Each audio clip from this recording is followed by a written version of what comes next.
We're looking at a 4-unit multi-residential property, and we would like to buy it, but with as little down payment as possible. And there is a program through the FHA that will allow a borrower to buy it with as little down as 3.5%. So let's go through the requirements. But I do want to emphasize one thing. First of all, you're getting approved by your lender and also by the FHA. For the FHA to insure the loan made by the lender, the loan itself must meet certain minimum requirements. So let's go through all of that right now. The buyer must agree to occupy one of the units for at least 1 year. The FHA is in the business of promoting home ownership, and they will allow this, a 4-unit property, to qualify under that program. But the point being is, they only make loans to people who agree to occupy the property. Next, the property must meet certain minimum standards, the physical characteristics of the property. So there must be a good roof, windows, water heater. A number of other factors also apply, are the minimum standards for the building. And please check with your lender on that. To obtain the loan, you must also meet certain credit requirements. Basically, the borrower must have a minimum FICO score of 580, which is really the same as buying a single-family home through the FHA. They do allow the FICO score to go below that to 500, but then the requirement for the down payment goes up. It may go up to 10%. Next, the qualifying ratios. And these are both really important. There's 2 of them. The debt-to-income ratio can be no more than 31%. So how do you calculate that? You take the principal, interest, taxes, and insurance, add to that the mortgage insurance premium, which I'll talk more about later on, and any HOA requirement that might exist, divide that by your gross monthly income. Now, the real trick in terms of the gross monthly income is really how much of the rental income from the property will the lender allow to be used to qualify you for this property. Will they allow all the rental income? Will they allow 90%, 75%? There's no easy answer to that. So check with your lender. I will say this, to the extent that you have experience dealing with rental properties, the percentage that they will allow will go up. The next ratio is the total fixed payments to income. That can be no more than 43%.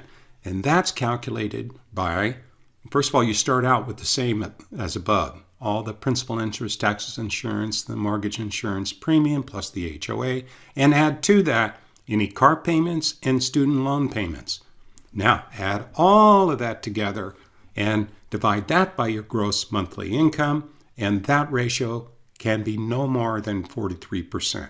There is always room for these ratios to change depending upon other factors that you may have.